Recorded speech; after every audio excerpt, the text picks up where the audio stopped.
What's up, everybody? Welcome to another episode of Yala, your thrice weekly podcast where we talk about the hottest news with a touch of what, Terrence? Good old humor. Good old humor, man. Yeah. Good old humor. Yeah. It is a middle week podcast. Is it It's- middle of October? No, it's towards the end. Towards the end. But it's been a week since we've done more than a week since we've actually done a podcast where we talk about current affairs, Because What we had came in we had the Hantu guys Oh, yeah. the last time. Yeah, Actually, we've recorded a special Halloween episode yeah. featuring two actresses from our Afterlife support coming out soon, right? But today, we're back to normal programming Yeah. to talk about Talking things in about the Singapore. news. Yeah. I mean, some interesting topics, which we will get into. But one thing that we have been wanting to talk about, which we're trying to find the best way to talk about it, is, of course, the conflict that is going on in Israel and Palestine. Yep. And I mean, we are trying to get some really good guests in to talk about it so that we can get a different perspective.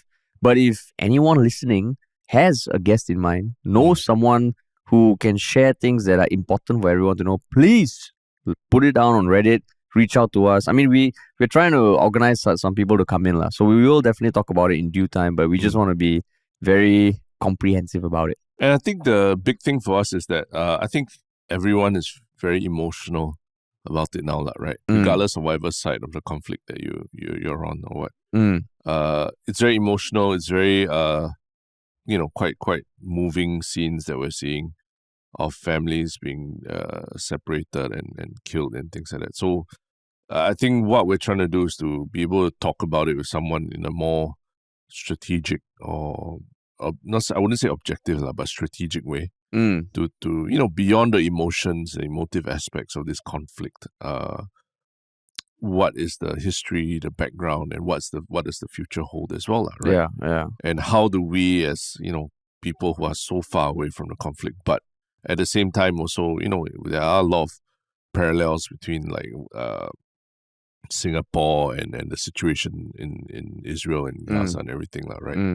And Singapore's involvement in the whole as part of the international community. Yeah. How do we think about it, right? Yeah, as a exactly. day-to-day citizen also. Yeah. And I guess just now when you said, you mean it's strategic, you mean it's like in some way we want to think through how we talk about it. Because right now it's so easy to just go online and be consumed by one opinion and go down that path. But it's such a complicated conflict that, we want to make sure that we bring in people. Maybe they've even been on the ground. Yeah. Maybe they work directly with those countries. Yeah. So stay tuned. Yeah. And there's so many sides to it, even between all the news sites. You watch Al Jazeera, it's a very different tone from watching CNN or Sky News or BBC and everything. Yeah.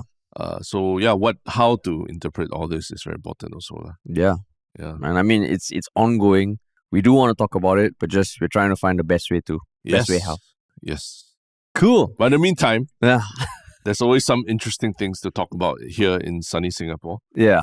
Not so sunny recently. A bit more rain and everything. Yeah. Seems like the haze is no longer a thing already. Yeah? We've moved on beyond the haze already. Yeah.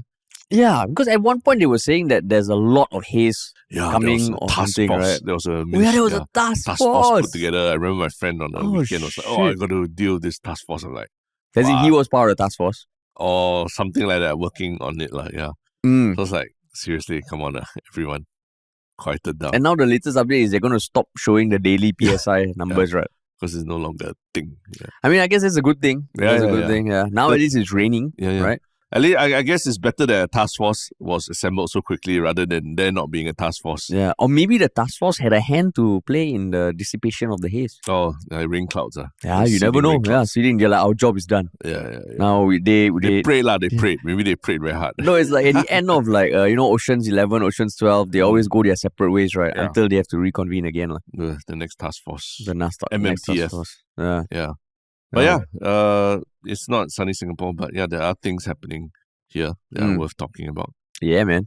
Shall we jump right into it? Sure. Hey, wait, we haven't done... Yeah, the one thing. Yeah, the one thing that to remember is that if this podcast was of any use or helpful or interesting to you, please tell one person about it this weekend.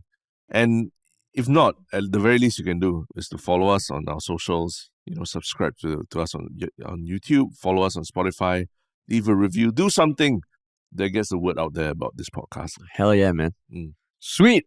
All right. Shall we jump into the email? Oh, yes, correct. Yeah. I'm just so excited to talk about this first one. I mean, debatable. But yes, if you want to work with us, if you want to join our team, if you are looking to do something with us, you can always reach out to us at contact@ministryoffunny.com. Contact@ministryoffunny.com. Contact@ministryoffunny.com. Yeah, man. Always. Yes. Okay, awesome. So, the first topic, which is earth-shattering, Terrence. Yes. Yeah, it's a bombshell to the highest order. Yes. And it is the results of yet another survey that 2 in 3 Singaporeans who are planning travel plan it with the goal of catching up on sleep. How crazy is that, Terrence? Yeah. 2024 travel trends of Singaporeans. By booking.com. Yeah. Yeah. So that was one of the things because apparently 2 in 3 Singaporeans, when they plan trips, they plan it with like not cramming the amount of activities you can do, but it's just to get a good night's sleep. Clearing their sleep debt, right? Yeah. Supposedly. Sleep debt. Yeah. But I mean, I guess this is timely since we're nearing the end of the year, holidays coming up, people, have travel plans. And this, sobering reminder that Singaporeans, maybe we work too hard. That's why even when we go holiday, all we're trying to do is catch up with sleep, right? Yeah. I mean, over the years, there have been a bunch of other surveys that have revealed that, this was back in 2019. Singapore is the third most sleep deprived after Japan and India. That was a survey by Fitbit. Yeah. Then another one even as way back as 2014. Then there have been studies. I think there was a study that came out in 2023 earlier this year that early morning classes linked to poorer grades among Singapore undergrads was attributed to lack of sleep. Then in 2022, only 27% of people in Singapore get enough sleep. So yeah, but what made you want to talk about this topic? I think it's interesting to see that Singaporeans, I think our spending and lifestyle habits are starting to become a bigger focus, right? Because I guess maybe society a bit more affluent, people have they make lifestyle choices about holidays and things like that. But it's very clear to me from surveys like this that Singaporeans also we also work a lot of hours, right?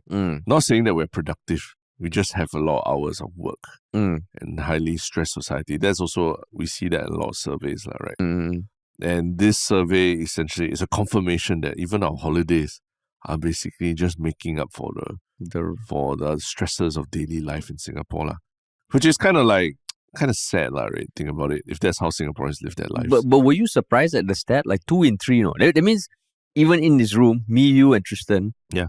Statistically, 2 of us would plan holidays with sleep in mind. Yeah. Firstly, I mean, was I surprised?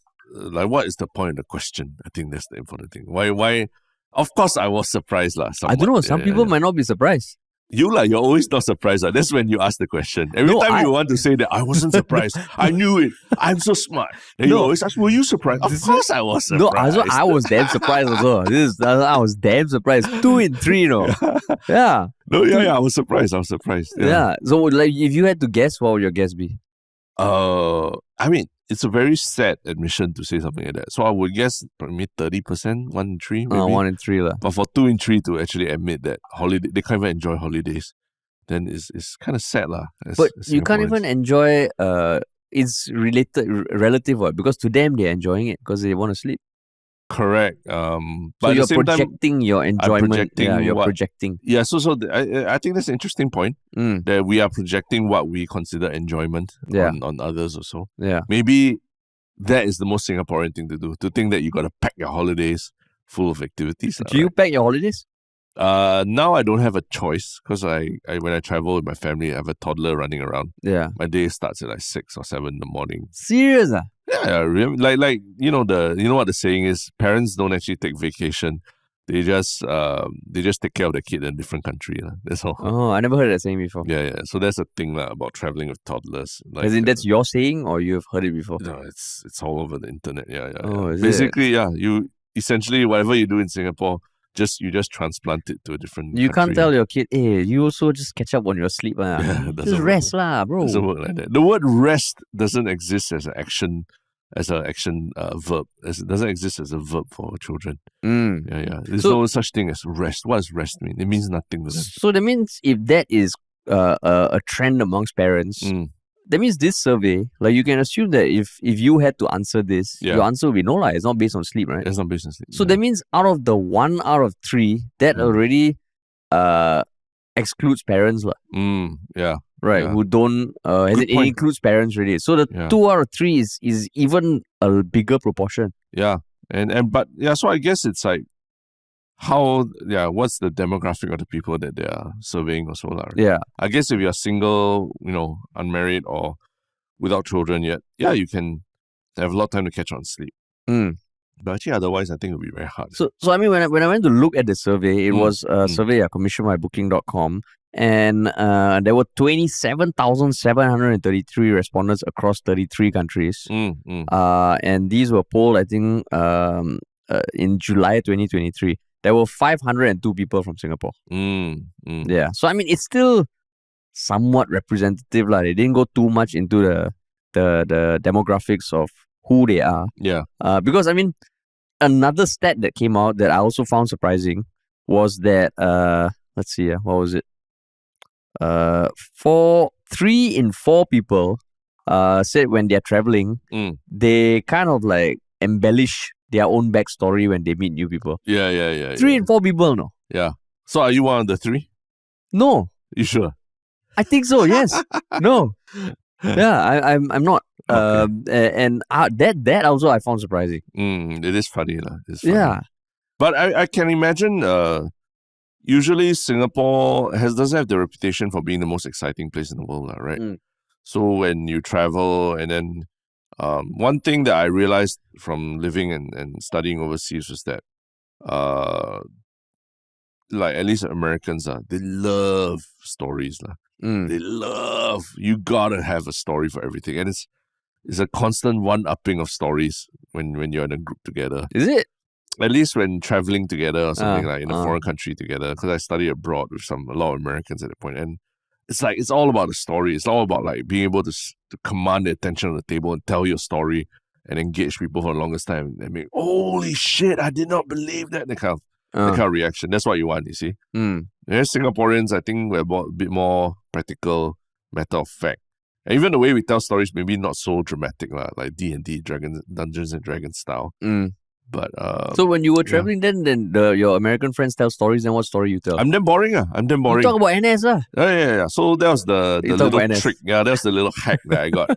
Every time someone like comes out a story and then tell us something interesting about yourself. In the university, they always have that. I did that a lot also. So I always like, I was a machine gun commander in the military. I was a veteran. And you're like, oh shit, Terrence! Oh shit, whoa! Oh shit! What war zones have you been to? How many live rounds have you fired? You're like 4. And I can strip a machine gun, blah blah blah, that kind of thing. I did that a lot also. Yeah. And it's funny because the Americans, they react with like, oh my god, you're a veteran, like respect.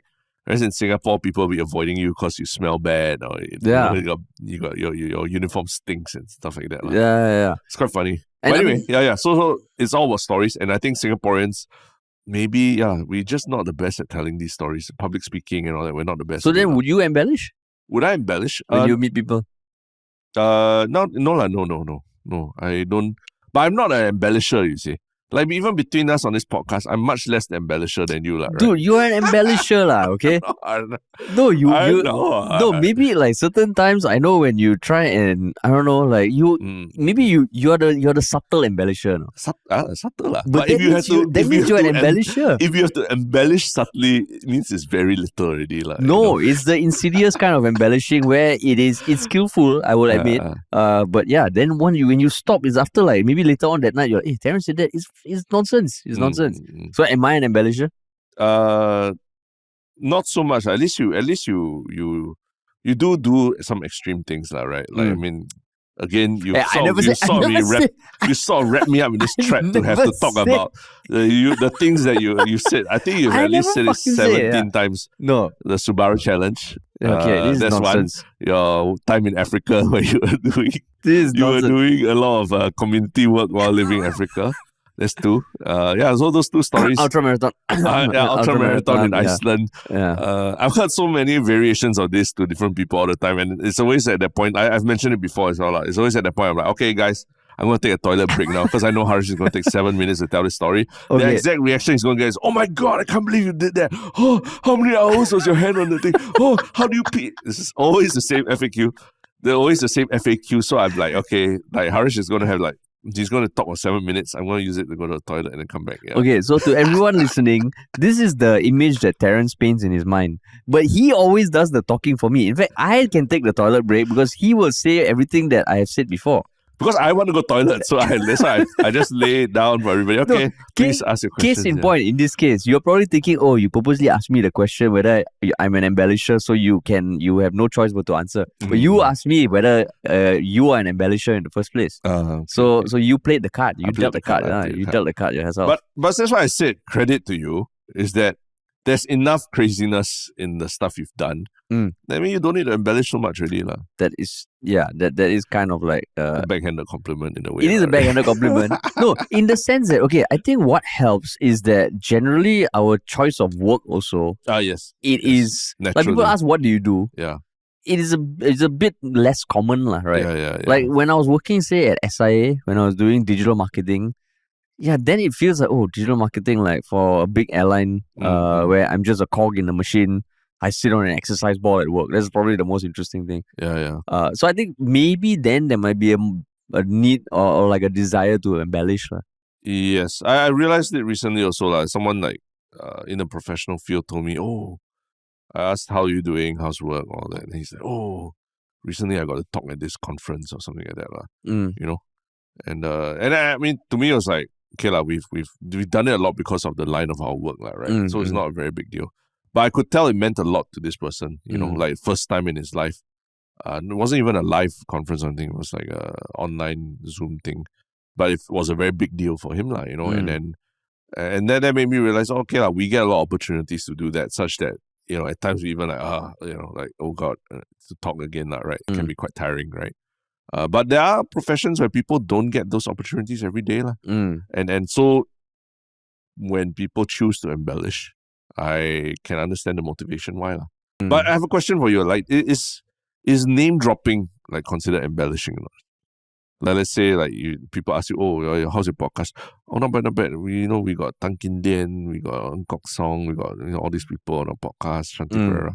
Do you consider embellishing? I think the way you said it just now may be a bit embellishing, but you must learn the art of the hook. What's the art? You say, like podcast, okay. I mean, thankfully we're getting some interesting guests. Then the next question will be like, guess like who? Oh, just people we have worked with, but some people who are in the news a lot. Yeah. Oh, like who? I mean, so you Terrence, step at a time. That's the art of like fishing. See, that's the thing. That's why I say between you and me, you are much closer to. You know how to do it like well. I'm like I just drop the facts. Second nature to me. I drop the facts, so I don't consider. That's why I don't consider embellishing. You know, I just like, okay, we got these people on. Yeah, kind of thing, but the way you say it just now, you might think it's not embellishing. You're dropping the facts, but to the layperson, that is name dropping. Name dropping. You must handhold them, Terrence. Okay. Yeah, must handhold them. Okay. So then I think it's the way you say it, Got it. So you think these people who said yes, they do embellish on it? What kind of embellishing do they do? Like name dropping, embellishing, or like alter ego? Some of them said they come up with she said one of them, she loves to tell Uber or taxi drivers that she's either a television actress or a teacher as opposed to an actual job in marketing for a software company. Yeah. So I mean, in this case, I don't think there's any harm to it. As long as it's not malicious, as long as you're not hurting someone, as long as you're not scamming someone. I saw some article that day where I think it wasn't in China. Like this guy got caught faking a heart attack at restaurants so he doesn't have to pay, and he's done it like 29 times. Oh, seriously? Yeah. My God. So in this case, I mean, I will also admit that a few times when I'm traveling with my wife, I'll also say, hey, let's just pretend we are some couple from a different country and No, done that, hasn't happened yet. Oh, Hasn't hasn't happened yet. Okay, But okay. maybe I should lah. So I think if it's more like, I mean, yeah lah, like depending on how much you're embellishing lah. Yeah. If you're saying, oh, I own this building, I own that building. When you come to Singapore, I will take you out. But for now, you give me this cab ride for free. That's fucked up. Then that's fucked up lah. Yeah. But I mean, I guess for us, the equivalent would be pretending to be like doctors or lawyers. Or that's our that's our form of being embellishing and being interesting. Yeah, what do you do? Oh yeah, like what would be something you would embellish? Like you think, have you ever thought about like saying something that is a untruth? That's what we hear in Parliament, right? Untruth, right? That's the kind of thing that I did as a teenager on all the chat rooms and all that. IRC, shout out to IRC. And ASL, right? What's ASL? Sorry? Age, sex, location, Yeah. ASL, yeah, correct. Yeah, those are the kind of places where there was a lot of like, embellishing and all that. The early days of internet when it was easy to fake who you were. But now it's all about authenticity. So it's like, I think like embellishing becomes like such a dirty word. It's like catfishing. It's like faking it. So you're like real when you travel? When I travel, yeah. I try to be as real as possible. Try to make the excitement not about me, but about, things that you're doing and things like that. Maybe not embellishing, but you also want to protect your identity somewhat when you travel. I think maybe that's something that maybe Singaporeans, you give away too much information about yourself and all that. Also opens you up to be scammed and all that, right? So you also gotta be kind of careful. So maybe sometimes it's less about embellishing, but just not giving the full truth. Yeah. Exactly. like let's say this person marketing for a software company. I mean, the software company could be something in like pop culture, like TikTok or something like that. Or it could be like for an industry that no one has heard of.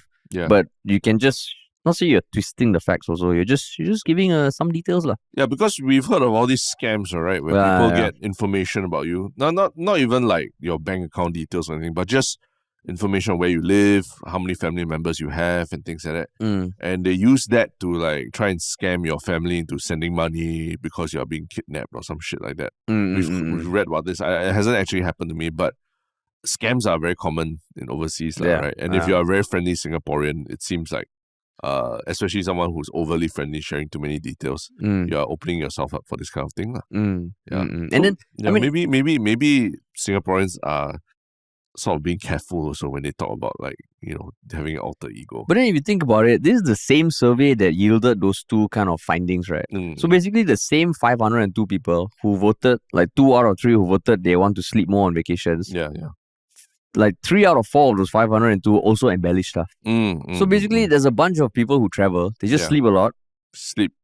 And then they go out and then they spin the stories to Uber drivers and taxi drivers. Yeah. I guess that could be fun if you're traveling alone, right? But if you're traveling with your family or that, it's damn strange, right? You try like your next trip, someone asks you where you're from, you're like, oh, I'm from Japan.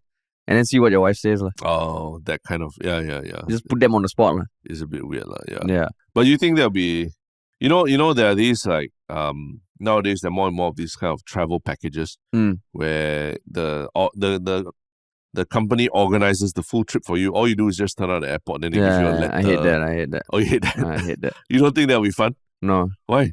Like, it's just discovery all along the way. You get to sort of be in an adventure. Wait, you mean you don't know where you're going? Yeah, I don't know where you're going. That sounds interesting. Oh, then what were we talking about? I thought you meant just like a regular tour thing. Tour groups, no lah. Yeah, I'm talking about those that you go to the airport, then there's a letter that's saying, I think it could be quite fun. I think this is where you're flying to and all that. Yeah, I think it could be quite fun. I know someone who did it. It looked quite fun, yeah. Oh, and they had good things to say? Yeah, good things to say. And then it was literally that. They went to the airport, they got a letter saying, oh, here's your ticket to Cambodia. And then, oh, really? Every step along the way. It was all planned and curated already. And they just were reacting to all these different things. They went alone? As a couple, yeah. Oh, as a couple. Yeah. Maybe that kind of trip. Maybe it's a bit like the storyline of the old Arnold Schwarzenegger sci-fi movie, Total Recall, right? You can take a trip, in your mind, and you are a secret agent in a mission to Mars, right? And then he wakes up and people are trying to kill him. He's like a real secret agent, Right. So that was the crazy storyline that maybe people are trying to live out here. Yeah, that's true. Yeah. And I mean, the more we talk about it, the more I was thinking of my own travel habits. And actually, when I travel, I do try not to have to get up early. Because I mean, right now we don't have a kid yet. Yeah. So not say we will sleep in till 11 or 12 because I hate that. But we also won't wake up at like 6 or 7. Because it's, I mean, then you slow down. Maybe you don't need to like exercise in the morning or something. You just go for a nice breakfast, But you So sleep it's in a balance. But if you sleep in the hotel bed, can you really get much better rest in a hotel bed, No, I mean, Right. debatable. Yeah. Because some hotel, because there's like some, I mean, everything's so different. Yeah. Can't guarantee lah. And I mean, we're not going to be staying in some 6-star premium hotel. Yeah. Because apparently on like, I think it was on the booking.com, they, amongst the trends, they said like certain hotels like the Shangri-Las and all now have sleep concierges. Yeah. So they kind of tell you what is the best pillow for you. They put like lavender on your pillow to help you go into a deeper sleep and all. Yeah. But there was a podcast that Joe Rogan did with a sleep science expert who basically said the first 48 hours, every time you're in a new city, you will get terrible sleep regardless of how comfortable the bed is. Just because it's just a subconscious thing where you're in a different environment and your body will not be able to sleep as peacefully as it normally does. Is it? So it's like, it almost kind of defeats the purpose of going for one of these sleep packages, because if it's anything less than 48 hours, you're not going to get that deep sleep. And most of the time you travel, you change rooms and things like that as well. So every time you change environment, you're not going to get into that deep sleep. But I think one thing we haven't spoken about is like, I think we also might have sleep privilege. Because there are some people, I remember growing up, like, I shared a room with my brother. But even now, I know certain people in their 30s or 20s, they live at home with, say, parents and all. And like getting uninterrupted sleep is tough.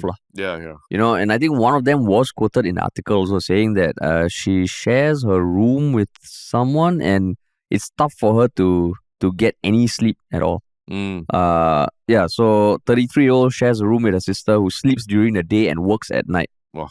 So she has difficulty sleeping at night when her sister's working.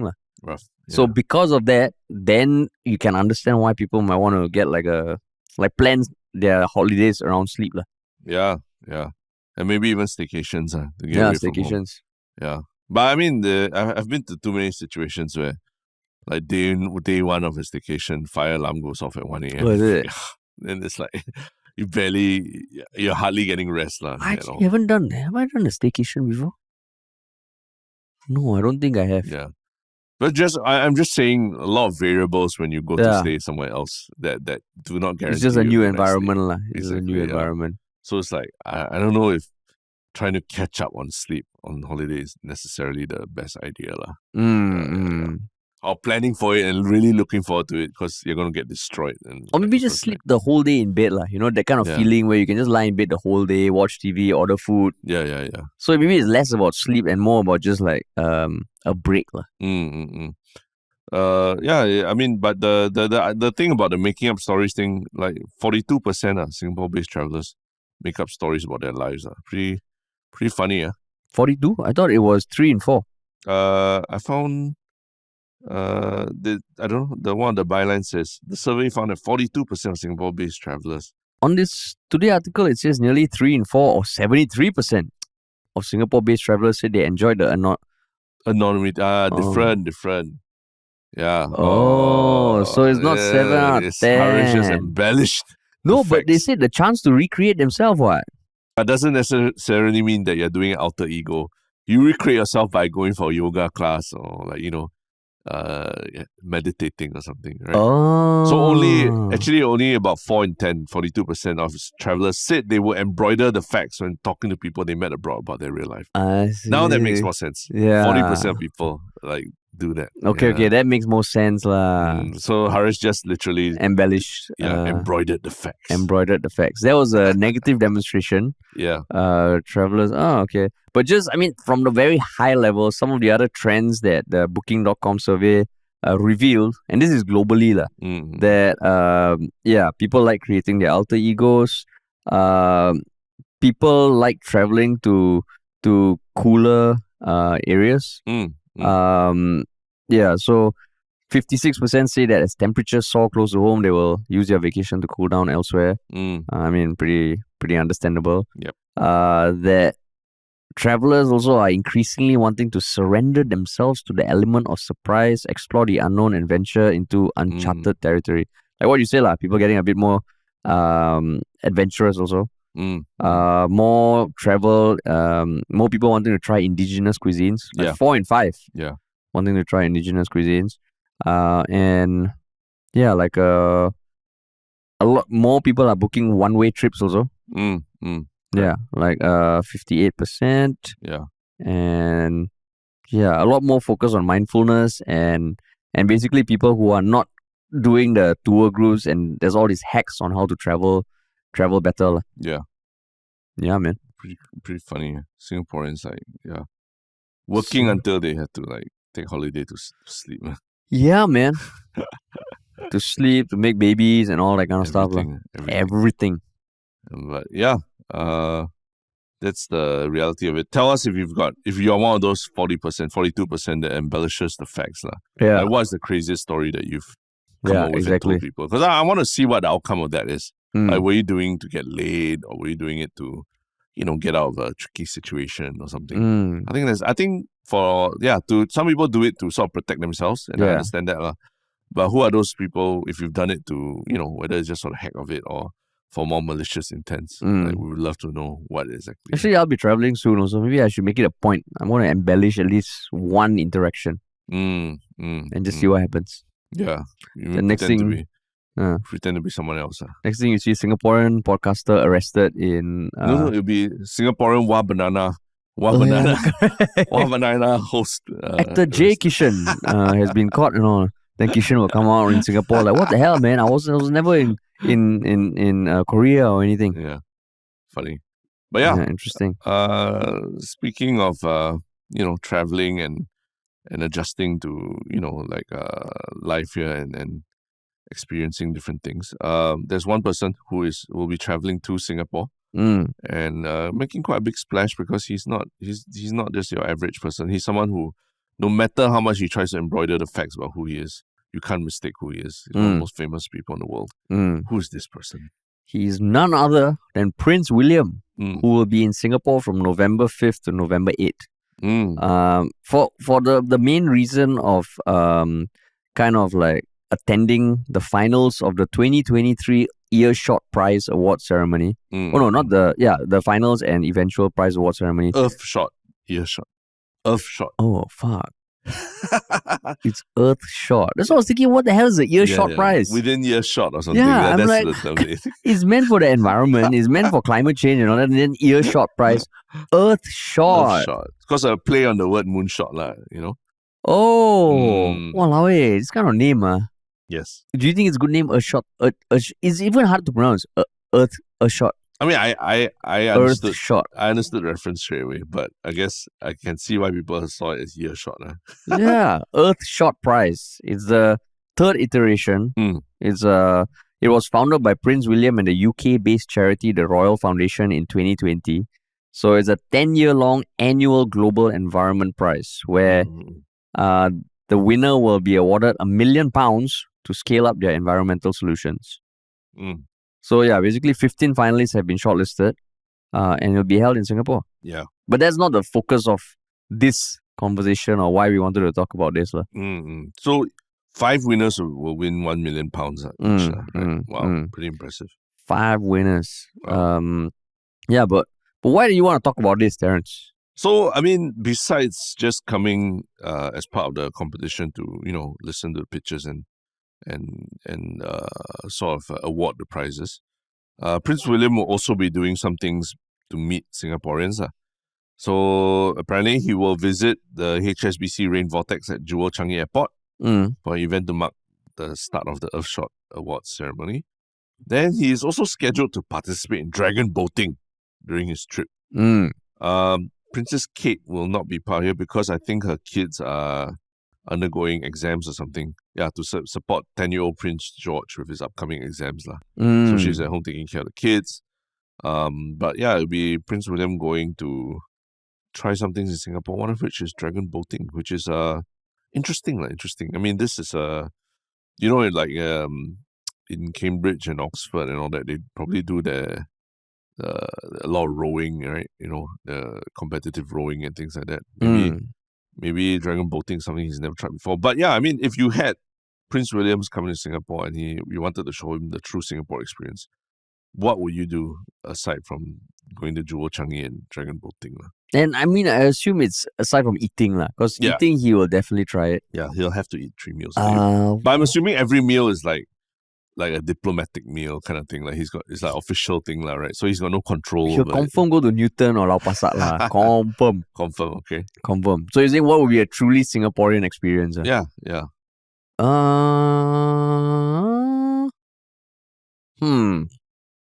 Taking the MRT? Taking the MRT. Yeah, true. Actually, I'm kind of surprised that they haven't scheduled a visit for him to like the World War II memorials and all that for all the POWs during the war. But he's not his first time coming here? No, it's not his first time. But this is probably given that he's sort of now the Prince William, right? Like he's next in line for the throne, and his dad, is not that young or so, right? I think this is probably the most significant. I mean, significance in the sense of his position right now, in the royal family. So yeah, I mean, him being seen doing a lot of these things is very important opportunities for the royal family to sort of put their stamp on things around the world. So you think he should, even in this trip, he should go to the War Memorial? Like every time he comes to Singapore, must go War Memorial? Not every time, but now he's, with everything that's happened to the royal family in the last couple of years, where his brothers also stepped back from royal duties, and a lot of scandals and a lot of generally negative things being said about the royal family and the relevance of it, right? More than ever, I feel like they need to, really show that there's a point to them being around. There's a point to them going around the world doing these things. Yeah. To give out the Earthshot prize. You can't even pronounce it. You don't even know what the name of the prize is. Nobody's heard of it before. I mean, that's why they need. So that's why, like, maybe one thing he should do is, instead of going to like the fountain or something, go to a natural fountain. Go to Sungai Buloh. If you're giving out an award for conservation of the earth and climate, then you go to this man-made fountain. That is true, yeah. Right. A bit of an irony, right? And you're going to be landing in the airport also. Yeah. It feels like, okay, the fountain's great and all, but you can see it on your way home. Yeah. But maybe that one he bo pian lah, because it's an event lah, right? It's an event. It's the countdown to the opening of the Earthshot prize. No choice lah. I mean, and honestly, Jewel Changi, I mean, it's a good place to bring people who are visiting Singapore for the first time. Like, I had a friend who stopped over in Singapore really just for a few hours, and I met him to eat chicken rice at Jewel Changi, and it was quite a wow experience, because it is that rain vortex thing is quite a wow experience, right? So he was wow. Yeah, he was like wow, yeah, and that's why I call it a wow experience, right? And then there are photos, and he barely had to step out of the airport, so it was a very convenient thing, because that was when he arrived or when he was flying off. He was just laying over, stopover, short. Oh, yeah, there's a layover lah. Prince William is going to be in Singapore. Yeah, but his schedule is so packed. So it's like, okay, if you're going to have what's the first event that you do? Like right there at the airport lah, when you get out. So then what would you do if you had you could plan one day of him? 1 day with Prince William. I think definitely he's got to go to Botanic Gardens and all lah. I think the history of that place, the UNESCO heritage site, it's a global thing lah, right? Botanic Gardens and go and visit Little India or see shop houses or something He's got to do that whole princely, king, royal family thing, and go to these places and be seen and photographed there. And sort of I guess the interesting thing about the royal family is that every one of them has sort of been embedded in history And when you watch a show like Netflix, The Crown and all, you've seen that the royal family has been there all the way They're weaved into the fabric of history, whether it's American history or British history. And now Singapore is also one of the, the big cities in the world that people think about economic and cultural centers. Not cultural, but economic centers of the world. So you want to be photographed on all these backdrops to sort of continue building the legend of the royal family. So I think it'll be a good time for some of these photo opportunities. You don't think to go the other extreme and go to Yishun or Kampong Buangkok to show that he's not just doing what everyone would expect a prince to do. Yeah. He's really a man of the people. Or go Halloween horrors or something. How crazy would that be? If, Walao, like one night suddenly, you see Prince William at Halloween Horrors or something. Yeah, because I'm really curious what else is he going to do, man. Like, Dragon Boat, when I looked him up on Wikipedia, he was quite athletic in school. He participated in football, swimming, basketball, clay pigeon shooting, and cross country running. And he was at one point the captain of the swimming team and his house football team, and took up water polo, but never did dragon boat racing before. Yeah. So I guess dragon boat, it's not something that you would find in every country. Yeah. Well, actually, now I think about it, actually quite interesting lah. Then, if not, what do you think? Like he'll go and like play polo or something like that?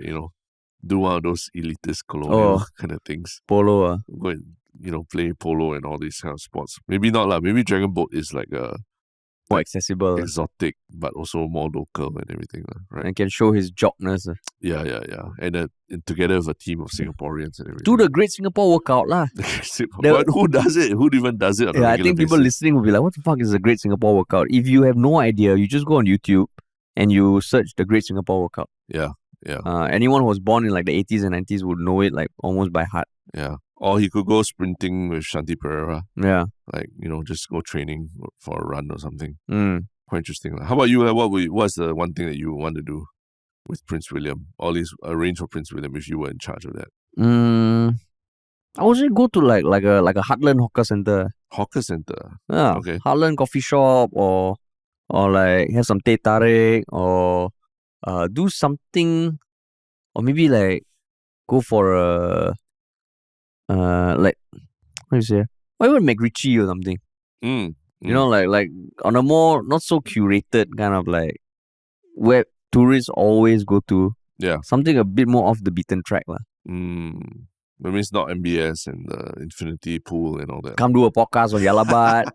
That'll be crazy. That'll be great, awesome. man. That'll be fucking great. Talk about sustainability and everything. Yeah, so this year we got, Tan Kin Lian, Ng Kok Song, Shanti Pereira, Prince William. That is a name drop. That's how you embellish. Name drop, man. You embellish everything. Yeah. Yeah. But interesting lah, like that he's scheduled to participate. We know a few of the activities he'll be doing. But just curious lah, because it's going to be a media circus following him. You think so? It'll be a bit like the Trump-Kim summit, like every step of the way there were cameras trained on them, like what are they doing, and there's a hotel room that they're staying in and everything. It will have a bit of that feel, I think. Yeah. So you think there will be a media frenzy here? Definitely. I think he was it him who came and then they arranged some senior citizens to exercise in Queensway. I think it was him. I think it was him. Right? I believe, yeah. Yeah, I think it was him. Like that became a meme, right? Yeah. So don't know whether the organizers have learned the lessons from last time about don't wayang until it looks so horrendous, right? And he's only 41, no? Yeah. I thought he was much older, yeah. He's my age, yeah. 41. Yeah. Funny, yeah. Funny, man. Yeah. Prince William was at Queensway. Oh, they visited. The last time they came was in 2012. Oh, wait, maybe 20... Oh, no. Maybe even more recent, 2015. Yeah, I think more recent. Yeah. No, 2012 was when the Prince William and Kate went to Queenstown and saw people exercising. Yeah, that became a meme, right? That became a meme, yeah. Funny.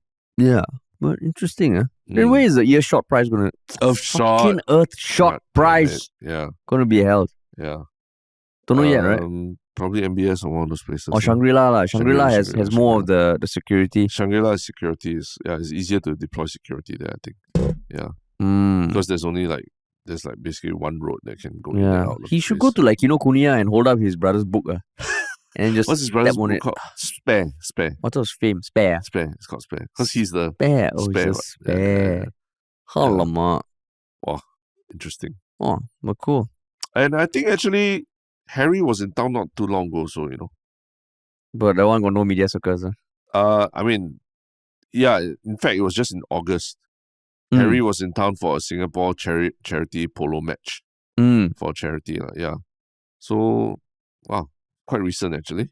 Funny, that they both come within earshot of each other. Yeah. But like really there was not much fanfare on it, right? There was not, but I guess that's the thing, because Harry's no longer really an official part of the royal family. Yeah. So it doesn't come with the whole media frenzy, that whereas like when Prince William comes, I think there'll be a bit more. Interesting. Interesting. But yeah, exciting things happening in Singapore. Yeah. But as always, what is your one Shiok comment from our Yellow Bud community? Do you have it up?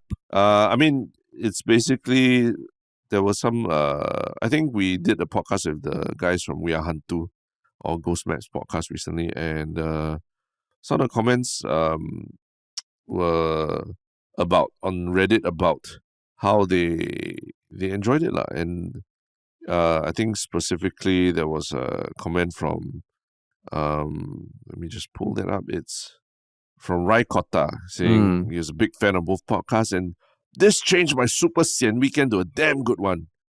And he did not expect us to be did not expect them as guests on our podcast.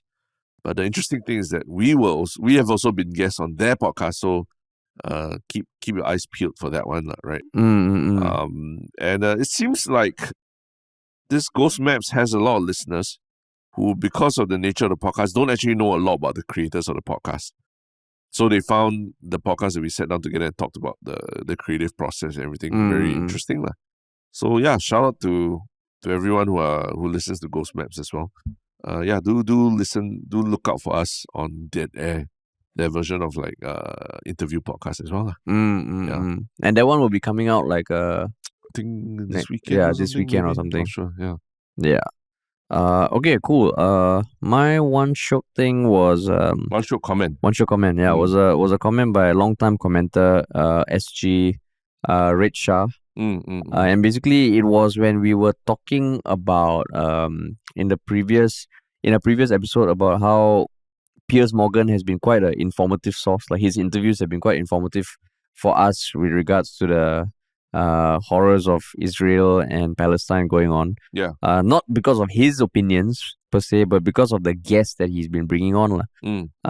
And like they commented like, I'm feeling a bit surreal seeing the worlds of Muhammad, Hijab, Piers Morgan, and now Yalabat merging together from his perspective.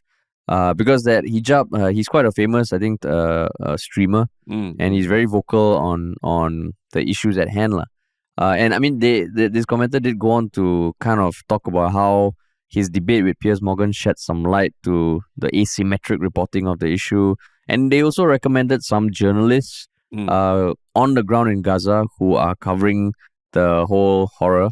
And yeah, it's just the more sources that we can get, the more sources we can listen to.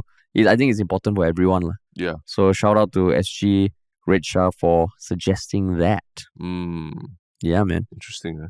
I think Piers Morgan really is winning a lot of people over to his show. Yeah. I mean, himself has been a bit like you can argue that, is he the best, doing the best approach or his own opinions. But yeah, you can't take away from the fact that he is getting probably the most diverse set of guests compared to any media outlet in the world that I've come across. Yeah.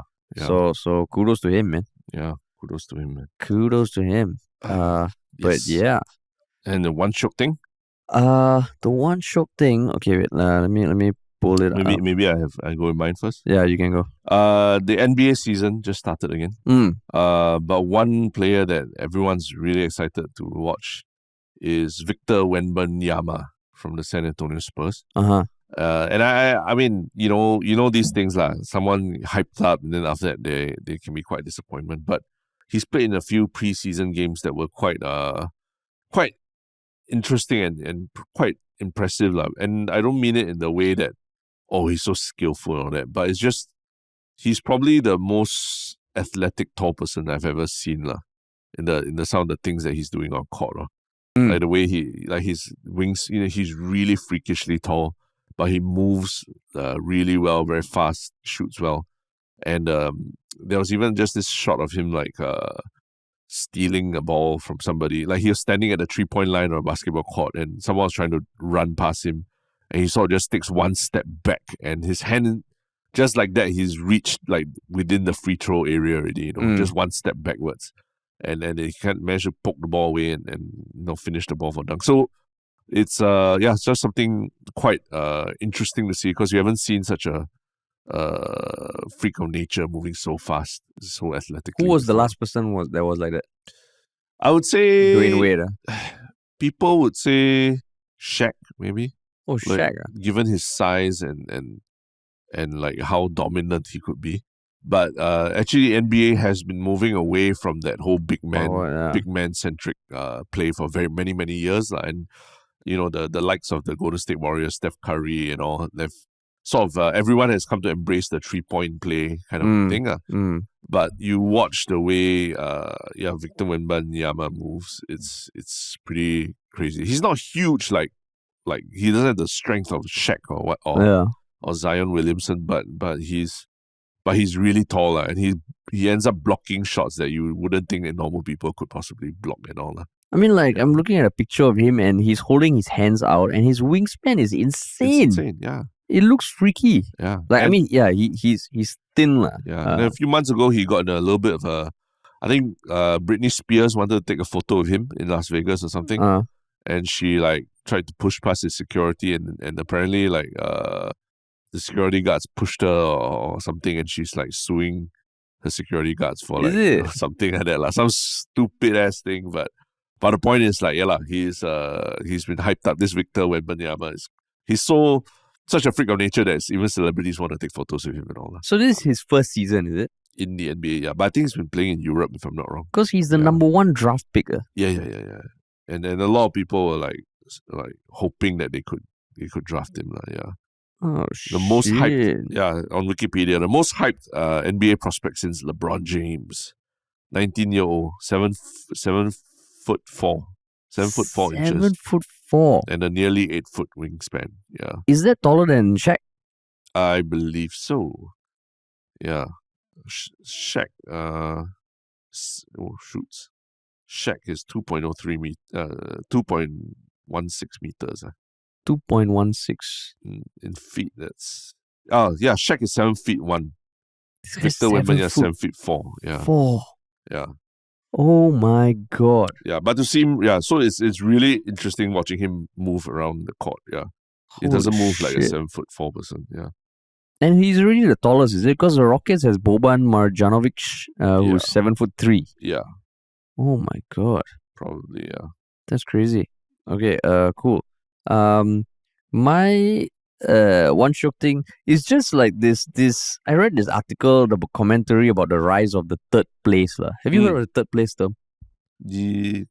Kind of, but that depends on what you're talking about. Yeah. So this one is basically this rise of spaces in society that are meant to be the in between your first place, which is your home, and your second place, which is your work, and it could be anything from places of worship to cafes, bars, and there was it was coined by this person, Ray Oldenburg, who kind of was the first person to coin it, and just talking about the importance that places like that hold in society, and that when you're doing urban planning and creative design, you always need to think about the third place, which I thought was that was interesting. At first, I saw articles, the rise of the third place. I was like, what the hell is the third place?